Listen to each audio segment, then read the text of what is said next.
경제산업부 우원석 기자와 좀 더 짚어보겠습니다.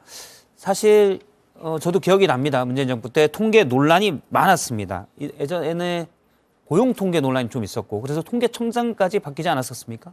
네, 그렇습니다. 분기마다 내놓는 가계 동향 조사가 도화선으로 작용했습니다. 예. 2018년 1분기에 이어서 2분기에도 저소득층과 고소득층의 빈부격차는 커진 것으로 나왔죠.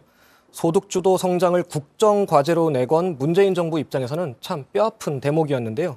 이 조사가 나온 뒤 닷새 만에 황수경 통계청장이 경질되고 당시 한국보건사회연구원의 강신욱 선임연구원이 새 통계청장으로 취임하게 됩니다. 그러니까 통계가 나쁘게 나와서 그 방법이 틀렸다고 기존 청장이 경질되고 방법을 바꾸자. 제 기억으로는 강신욱 청장이 그런 얘기를 했던 것으로 기억이 납니다.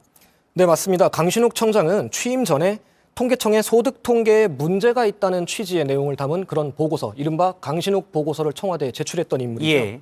강 청장 취임 이후에는 통계조사 방식이 변경됐고 이후엔 앞서 리포트 보신 대로 통계상 빈부격차가 다소 축소된 걸로 그렇게 나왔습니다. 이게 그냥 방식이 아니라 앞서 최수연 기자 얘기를 들으면은 임으로 그러니까 통계 방식을 변경한 게 아니라 숫자나 아니면 적절하지 않은 방식을 왜곡해서 방식을 변경했을 가능성, 그걸 감사원이 보고 있다는 얘기죠. 네, 맞습니다. 알겠습니다. 집값 통계 조작 논란은 당시에도 좀 시끄러웠던 것으로 기억이 납니다.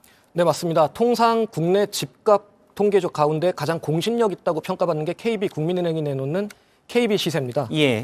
그런데 이걸 기준으로 당시에 봤더니 집값과 전세값이 너무 크게 올랐던 거죠. 대신에 김현미 국토교통부 장관은 정부 산하기관인 한국감정원, 현 한국부동산원 통계로는 집값이 그렇게 크게 많이 오르지 않았다. 대출을 더 받으려고 KB 시세를 높이는 경향이 있다면서 예. 사실상 KB 시세에 좀 약간 거품이 있다는 취지로 얘기를 하기도 했습니다. 그러자 당시 야당과 시민단체에선 KB 시세가 부풀려진 게 아니라 실제보다 집값을 너무 덜 오른 걸로 집계한 감정원 통계가 문제가 있다. 이런 비판이 나오기도 했습니다. 예. 당시에 이제 부동산원의 통계 방식에 문제가 있다고 했는데 앞서 최수영 기자가 취재한 바에 따르면 그냥 문제가 있었던 게 아니라 왜곡과 조작 정황이 있다라는 걸로 이해를 하겠습니다. 네, 두 기자 수고했습니다.